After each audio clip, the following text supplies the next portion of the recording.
Hey, I'd like to welcome you to another episode of the Mission Matters Innovation Podcast, your source for all things innovation. My name is Adam Torres. You can follow me on Instagram at AskAdamTorres. Keep up with my book releases, book tour schedule, signings, all that other good stuff. I would love to connect with you there. And as always, if you'd like to apply to become a co-author of one of my upcoming books, just head on over to the website, missionmatters.com, and click on Become an Author to apply. All right, so today I have George Arabian on the line, and he's VP of Sales over at Absolute Data, and he's also Managing Partner over at Steelhead Ventures. George, welcome to the show. Thank you. Great to hear it. All right, so I'm excited to get into today's show topic, what you call the Amazon effect of enterprise sales of 2019. But before we get into that, let's get a little bit further into what you're doing over at Absolute Data. First, tell us a little bit more about the company, please. Yes, the company has really pioneered what is today called analytics and data management. It's a 20-year-old company. Its roots are around driving advanced analytics based on a deep understanding of data, and that was during the first part of the company's history, and then it really added technology to its solutions, specifically artificial intelligence and machine learning. So that plus a combination of analytics, advanced analytics, is what solutions that we bring to market for the enterprise, primarily Fortune 500 companies, and we really focus on how to accelerate and optimize growth, particularly on the sales and marketing and revenue side of their business. So that's a short summary of Absolute Data. I love how you and I run sales. I love how you say how it's a pioneer. I mean, you think about how old the company is. You think about it that way, and you're like, yeah. Now it's called analytics, right? Well, my background is bringing, if you will, innovation and another way of saying that is new disruptive technologies to market, and I clearly see artificial intelligence and machine learning combined with an understanding of data and analytics being the next wave of innovation that's unfolding in the market. Speaking of, let's get into today's topic. So the Amazon effect. Where do you want to begin with that one?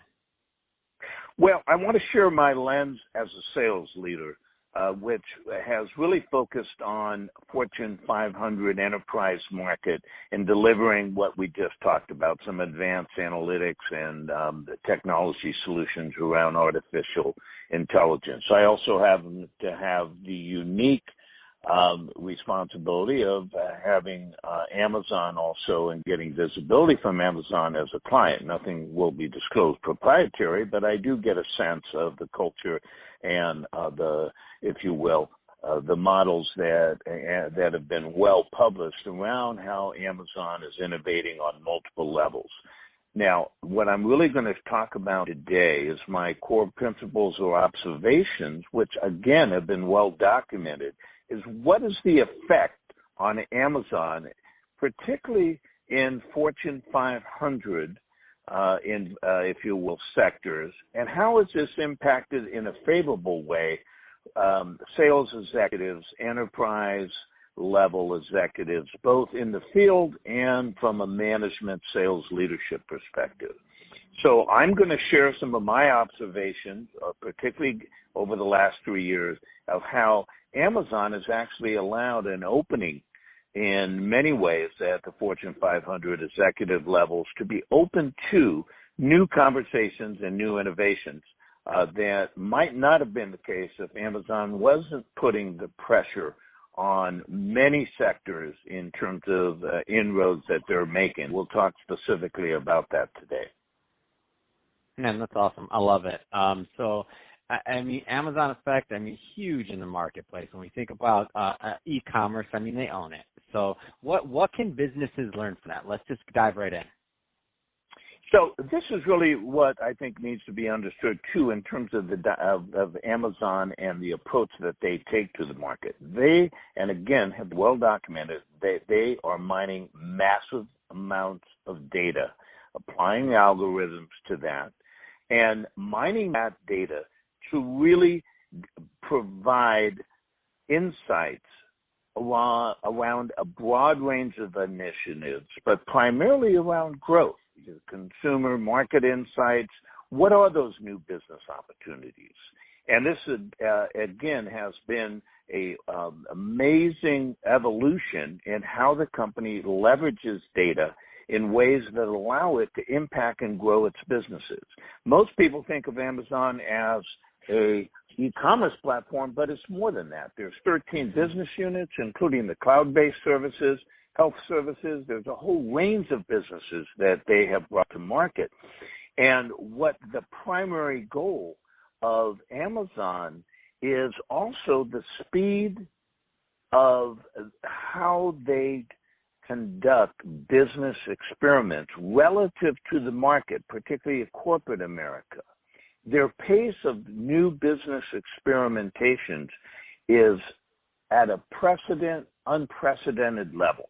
They will rapidly try and experiment with new business, if you will, opportunities or business units, because their goal with this is not success.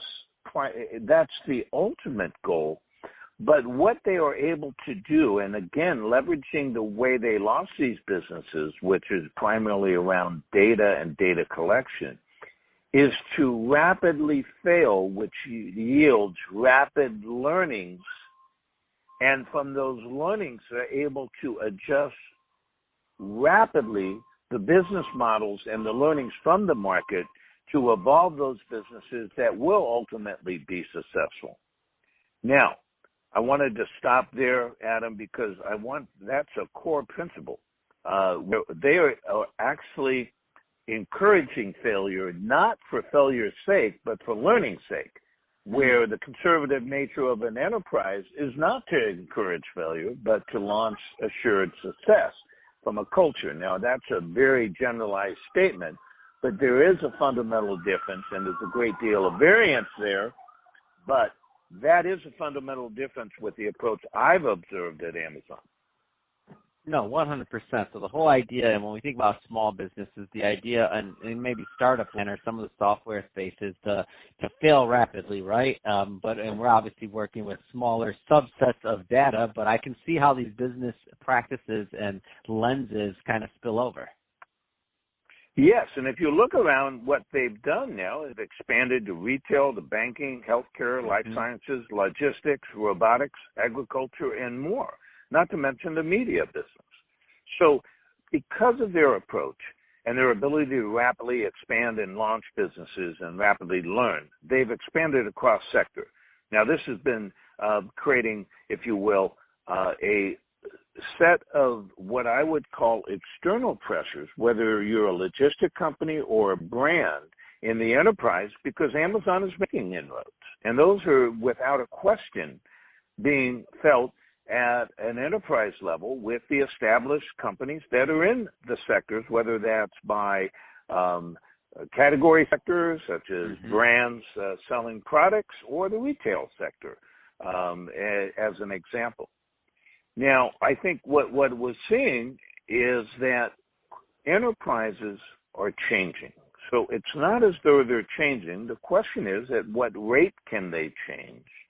And to what a degree will a corporate Fortune 500 culture allow the talented mid-level and other executives to adopt emerging new solutions and technologies and make an impact on both existing but also the creation of new businesses? Now, this is changing, and where I have observed is I have, as a sales leader, access now by providing insights into the executive suites, particularly leveraging artificial intelligence, machine learning, and the combination of data and analytics, insights about what's possible for their existing business as well as any new businesses that they're looking at that they weren't aware of, because we bring a deeper understanding of the possibilities of data leveraging technologies. So we're getting much more access to executive suites because of the pressure that they're feeling in the market to adopt not just internal, if you will, technologies, but external innovations, particularly with companies that are bringing those solutions to market. So I want to stop there, and I really have to summarize it as opening the door for sales executives and managers and leaders to access the C-suite to bring new innovations to market, unprecedented relative to the last 4 or 5 years versus previously. And again, it's because of the inroads that we're talking about here called the Amazon effect. Adam, I wanted to make sure that was something I want to stop there and see if you had questions or comments. No, George, and I'll just be up front. I can talk to you about this all day long, but we're just about out of time, so I'll end on this. If somebody wants to learn more, George, about absolute data, what's the best way for them to do that? Well, I think from my contact information is George Arabian, George.Arabian at Absolute Data, but also my email from a personal email is george@georgearabian.com. And I think, I'll end with this. I do think that Amazon will be the first trillion-dollar company out there. And it's because I have interfaced also with the teams there and the managers there.